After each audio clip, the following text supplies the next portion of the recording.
Olá, você que nos acompanha aqui pelo Notícias Agrícolas. Eu sou Letícia Guimarães e a gente começa agora mais um boletim para falar sobre o mercado do boi gordo e como esse setor vai finalizando essa semana de negociações nesta sexta-feira, dia 21 de outubro. E quem está aqui hoje, então, para trazer essas informações do comportamento desse mercado ao longo da semana e as expectativas para os próximos dias é o Iberville Neto, que é médico veterinário e também diretor da HN Agro. Seja muito bem-vindo, Iberville. Obrigado, Letícia. É um prazer e boa tarde a todos. Vamos lá, Iberville. Essa semana a gente viu aí pressão, né, para o boi China, alguns analistas falando de frigoríficos tentando arriscar aí uma negociação um pouco mais baixa, abaixo dos R$ 290. Como que a gente fecha essa semana? Como que você observa esse cenário, então, dessa semana, penúltima semana do mês? Sim. Letícia, sexta-feira tipicamente é de pouco volume de negócios, né? Mas nesses últimos dias, e a cara do mercado, o que que a gente tem visto?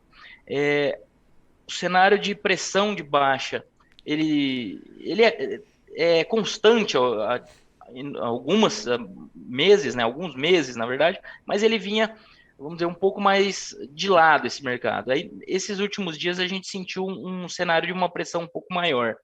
É, o arrefecimento da demanda aí na segunda quinzena, né, o que é típico, é comum, mas deu uma pressionada no atacado, o atacado com osso cedeu um pouco, e a gente tem observado a tentativa dos frigoríficos aí, uma tentativa um pouco mais contundente de desvalorização.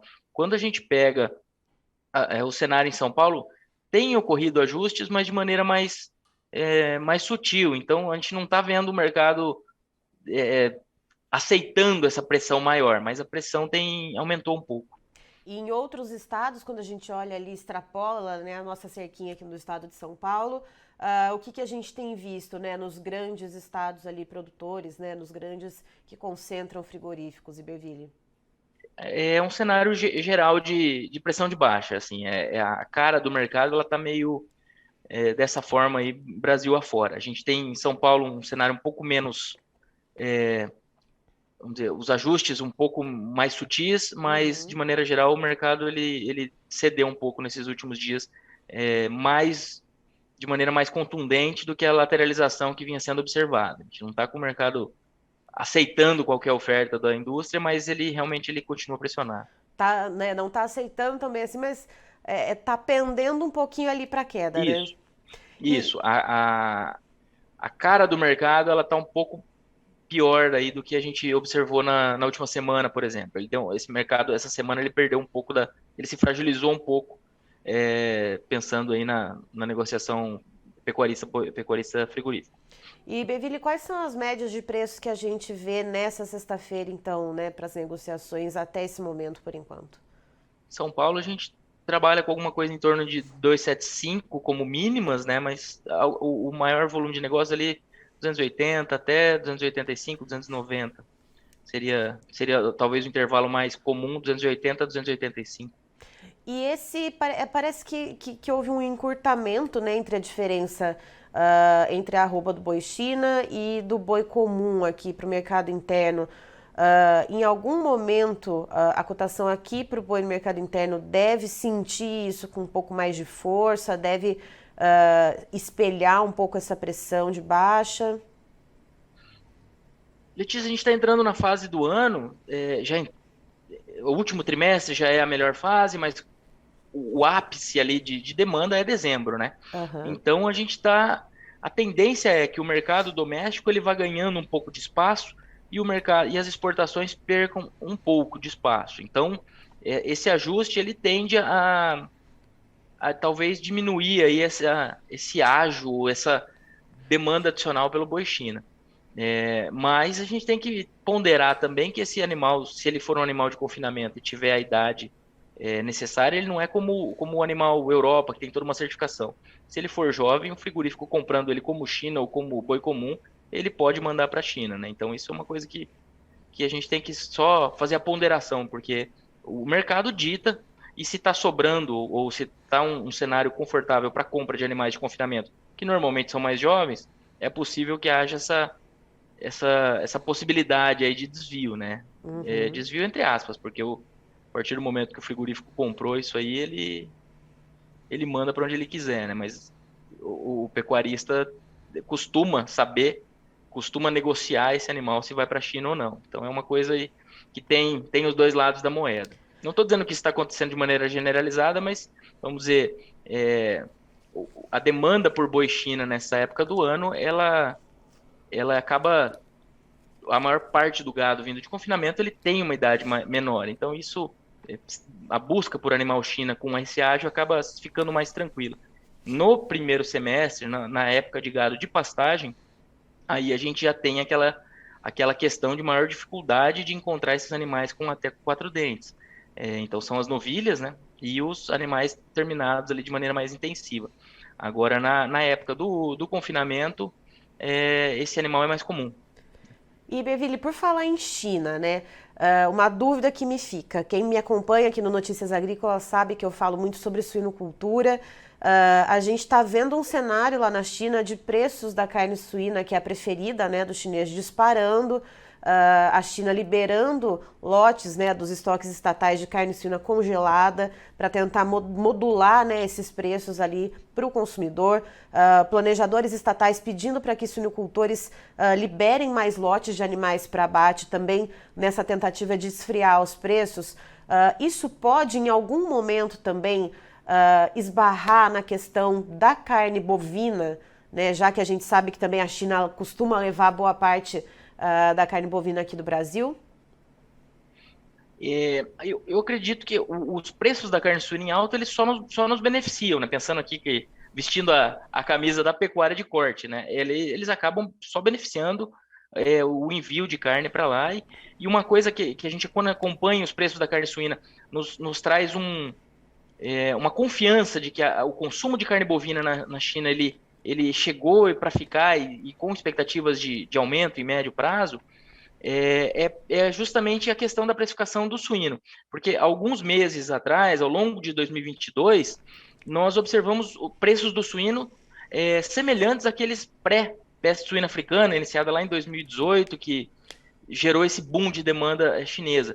Então, o que eu quero dizer com isso? Eu quero dizer que mesmo naqueles momentos em que a carne suína estava barata lá, a carne bovina continuou sendo muito demandada.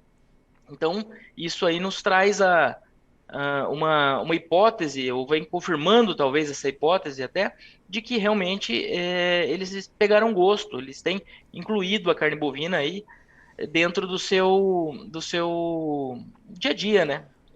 Não é a carne mais consumida, longe disso, é a carne suína, e a parte de peixes eles consomem muito, a aquicultura de maneira geral, não só peixes, né? Mas é uma tendência aí de aumento de consumo de carne bovina. E, Beville, antes da gente entrar ao vivo, só para comentar aqui com o pessoal, né, já que a gente está falando de preços e de um retrospecto, né, o Beville estava comentando comigo aqui antes da gente entrar ao vivo para trazer essas informações para vocês, de um levantamento que ele fez aí, só um levantamento dos últimos 20 anos a respeito do preço da carne bovina, né? Ele falou, estava aqui dando uma rabiscada trazendo, né, um retrospecto dos últimos 20 anos. E Beville, nos conte então o que você encontrou, né, pegando essa curva de preços aí ao longo de 20 anos. Bom, Letícia, o que a gente fez? Deixa eu explicar então para quem está acompanhando a gente. A gente fez, em relação ao preço de janeiro, o que aconteceu em cada um dos meses. Então, por exemplo, todos os outubros, quanto que aquele outubro estava na comparação com janeiro. Então, e a gente fez uma curva aqui do pior movimento, ou seja, o pior março em relação a janeiro, pior fevereiro, pior abril, pior outubro, sempre em relação a janeiro. Uhum. Tá? Então, isso não necessariamente o mesmo ano teve a mesma curva, mas sempre pegando as piores movimentações, as maiores quedas, né? E aí, quando a gente tem, por exemplo, o pior setembro, na comparação com janeiro, ocorreu lá em 2005. E os piores outubro, novembro e dezembro ocorreram em 2009. Lembrando, em 2005 a gente teve... nós tínhamos aí um abate de fêmeas muito forte, e depois ainda tivemos a febre aftosa, mas mais no final do ano. Então, esse setembro aqui não estava muito precificado ainda. E em 2009 nós tivemos a crise global, né? Ao longo de 2009, né, que foi que eclodiu em 2008. E o que eu quero dizer com isso? Eu quero dizer que pegando essa curva dos piores anos, do que aconteceu em cada mês, a curva de preços futuros, tanto para outubro, como para novembro, como para dezembro, está mostrando, está se tornando a pior movimentação da história, pelo menos desses 20 anos. Então, o que a gente está observando aqui para outubro, novembro e dezembro, frente ao preço do início do ano, é a pior movimentação desde 2000, pelo menos. E por que isso, Iberville? Qual que é a razão para a gente encontrar, então, esse cenário, né, dos últimos 20 anos, da gente ter essa curva, né, para preços futuros? Então, outubro, novembro e dezembro deste ano de 2022 em relação a janeiro. O que aconteceu, pelo amor de Deus, nos deu uma razão aí para a gente entender. Letícia, realmente, quando a gente pega, mesmo os anos de baixa, quando a gente começou o ano, a gente esperava que fosse aumentar um pouco a oferta, e efetivamente aumentou. Esperava que, na média, a gente fosse ter um ano de preços menores do que em 2021, o que efetivamente tem acontecido. Mas eu creio que não estava no radar de boa parte, ou no nosso, vamos falar por mim aqui, no nosso radar, não estava uma queda tão expressiva nessa reta final do ano. E isso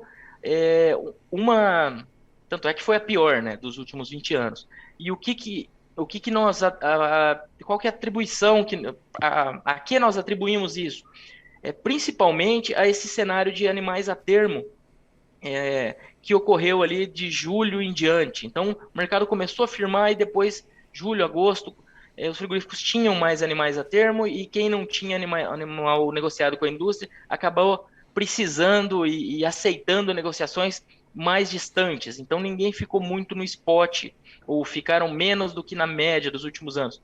Então, o IMEA mesmo, no último levantamento de confinamento, ele falou que 20% dos produtores de Mato Grosso, dos confinadores entrevistados, tinham animais a termo.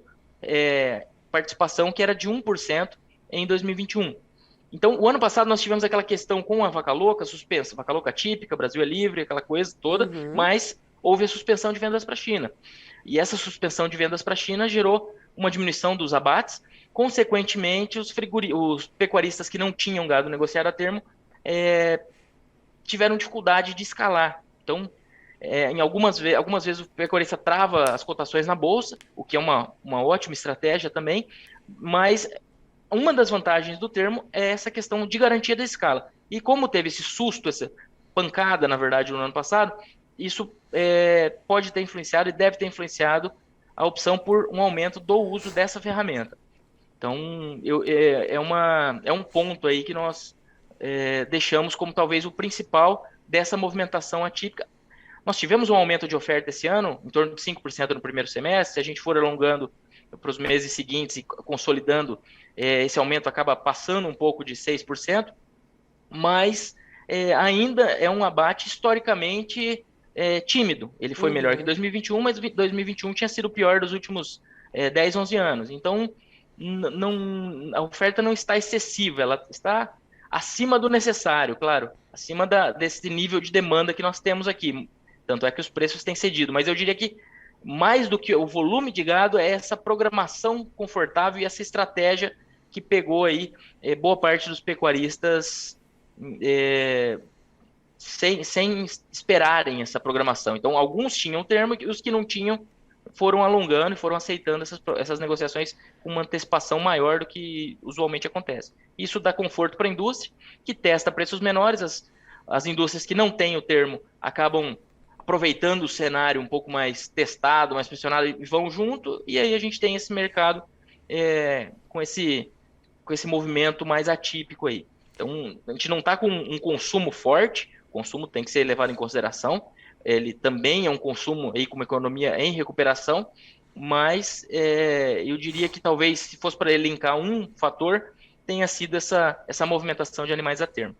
Bom, então depois dessa viagem no tempo aí, né, de 20 anos indo caminhando até agora, Iberville, você comentou brevemente a respeito, né, da questão de escalas. Como é que a gente está nesse momento, né? A gente sabe que tem uma diferença ali, né, entre os maiores e os menores, mas se a gente fosse fazer uma média, né, um juntadão aí de como que a gente está de escala, como é que está aí esse momento?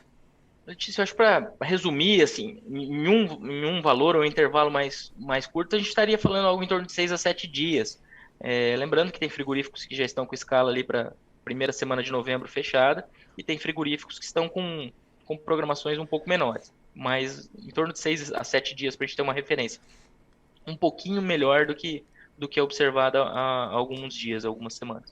E aí, para as próximas semanas, para os próximos dias, o que a gente pode esperar, né? A gente sabe que virada de mês, né, cai o salário na conta, né? A gente tem ali, então, essa entrada da massa salarial, algo que já é ponto pacífico, que às vezes acaba melhorando um pouco o consumo de proteínas animais. Tem algum outro fator que possa contribuir de alguma forma, principalmente aqui para a demanda interna, já que a gente vê China e outros, né, parceiros comerciais do Brasil que acabam acompanhando, né, o mercado chinês, dando essa arrefecida aí nas importações? Letícia, a nossa expectativa é que essa reta final agora de outubro seja mais calma no mercado doméstico, com aquela movimentação do varejo começando a se estocar ali já na virada de mês, né? Aumentando um pouco as negociações para se preparar para o início de novembro. Em novembro, a gente vai ter o feriado no dia 2, que é o feriado de finados, né? Que cai numa quarta-feira. Então, não é um feriado conhecido por melhoria de consumo, mas é um feriado que acaba atrapalhando as negociações. Então, pensando aí na compra de boiadas pela indústria. Como as escalas não estão apertadas de maneira geral, talvez isso não impacte tanto nas indústrias maiores, mas pode ser um ponto de colaboração aí para que as indústrias menores precisem buscar um pouco mais de gado aí nos dias que antecedem ou nos dias posteriores ao feriado. Não é um ponto que nos dá muita confiança de que o mercado vai ganhar força, só isso por si só, mas quando a gente soma isso ao consumo melhor na reta final do ano, a Copa do Mundo, isso pode vir a melhorar um pouco esse escoamento, consequentemente sustentar um pouco mais esse mercado, com algum ajuste aí, mas realmente a cara do mercado hoje ela está mais pessimista do que nós tínhamos há algumas semanas. Não desistimos ainda da teoria de que esse consumo de final de ano pode sustentar o mercado, mas é claro que a expectativa e o tanto que esse mercado tem para avançar, ele tá sendo reajustado aí, cada vez com mais cautela, né, para um movimento de mais cautela aí no que diz respeito à expectativa do produtor.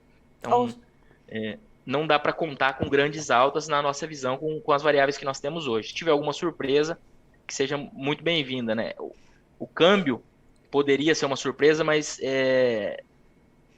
esse câmbio aí, para ele subir e ajudar as exportações, talvez ele venha devido a notícias ruins do ponto de vista aí das eleições. Então, eu não sei, eu acho que é melhor a gente trabalhar com esse cenário de cautela mesmo. Ou seja, a gente precisa conferir como que vai ser o resultado desse segundo turno das eleições, mas no cenário geral, o resumo da ópera é: se houver algum reajuste positivo, isso está dentro do esperado, e não altas, né, muito substanciais, né, Iberville? Eu acho que a nossa visão é nessa linha, sim, Letícia, alguma coisa de sustentar, o mercado ganhar um pouco de sustentação, talvez ao longo de novembro, até subir alguma coisa, é possível, sim, mas eu acho que não dá para a gente colocar muitas fichas com as variáveis que nós temos hoje. O consumo deve melhorar, tem a Copa do Mundo, tem fatores que apontam nessa direção, mas as programações das indústrias elas estão pesando bem nesse cenário aí também. Certo. Iberville, muito obrigada pela sua participação aqui com a gente no Notícias Agrícolas. Você é sempre muito bem-vindo. Boa sexta-feira, bom final de semana e a gente vai trocando figurinhas por aí. Obrigado, Letícia. Obrigado a todos. É um prazer. Bom final de semana a todos. Tá aí, tivemos então com o Iberville Neto, que é médico veterinário e também diretor da HN Agro, nos trazendo as informações de como que vai se encerrando essa semana para negociação no mercado do boi gordo. Uma semana então que deixou de ter aquele caráter que a gente tinha visto há algumas semanas, que a gente vinha vendo, né, há algumas semanas de mercado mais lateralizado, e passou a ter um cenário de pressão de baixa, né? Então a gente vê o boi China, né, tendo uma pressão aí para esses preços baixarem, né? Inclusive, em outras entrevistas com outros analistas nessa semana, a gente viu que, inclusive, há alguns frigoríficos tentando aí pressionar esse preço que hoje roda em torno de R$ 290 arroba, tentando rodar a 280, 285, mas ainda existe até uma certa resistência, né, do pecuarista em aceitar isso. Mas, de fato, né, e isso aqui para o estado de São Paulo, e o Iberville extrapola isso e pondera, né, que realmente é um cenário de pressão de baixa para outros estados produtores também. E que pode ser que haja uma expectativa de uma melhora, uma expectativa de um reajuste positivo, né, para novembro, dezembro, e não altas substanciais. Então, a gente faz, né, essa diferenciação, e o Iberville traz essa diferença para a gente. A gente não deve ver picos de altas, mas sim alguma sustentação de preços ou reajustes ali pontuais e positivos. A gente tem para a virada agora de novembro, como sempre, a entrada da massa salarial, que a gente já conhece, que é um fator que ajuda também no consumo. Temos o feriado do dia 2 de novembro, que é o feriado de finados, que vai dar uma quebrada na semana, não é um feriado que costuma trazer melhora no consumo, mas a gente tem também o feriado de 15 de novembro, temos a Copa do Mundo, que vai acontecer, que deve iniciar em novembro. Então, são fatores que podem ali trazer alguma ajuda, né, para puxar um pouquinho para cima, ou pelo menos estabilizar, né, para trancar essa pressão de baixa para o mercado do boi. E também a questão do resultado do segundo turno das eleições, que deve ser realizado então nesse dia 30 de outubro, e que pode trazer alguma modificação no câmbio. E aí, então, isso a gente precisa observar o que vai acontecer e como que o cenário, então, macro, né, deve se posicionar para a gente ver como que isso vai mexer, então, com o mercado do boi. Christian, por gentileza, os preços na tela. Vamos lá, então. A Bolsa Brasileira B3, então, mercado para o boi gordo, contrato para novembro agora de 2022, uma queda de 0,80%, valendo R$ 280,25 arroba. O contrato para dezembro, o vencimento tem uma queda de 0,72%, custando R$ 284 arroba. Para janeiro, a gente vê uma queda um pouquinho mais acentuada de 0,94%, com o valor da arroba aí estimado em R$ 285,30. E a referência do boi gordo CPEA aqui para o estado de São Paulo, um aumento aí para o valor da arroba de 1,35%, fechando então em R$ 299,70. Eu encerro por aqui, daqui a pouquinho tem mais informações para você aqui no Notícias Agrícolas. Fique ligado! Se inscreva em nossas mídias sociais. No Facebook, Notícias Agrícolas. No Instagram, @Notícias Agrícolas. E em nosso Twitter, @Norteagri. E para não perder nenhum vídeo, não se esqueça de nos acompanhar no YouTube e na Twitch, Notícias Agrícolas Oficial.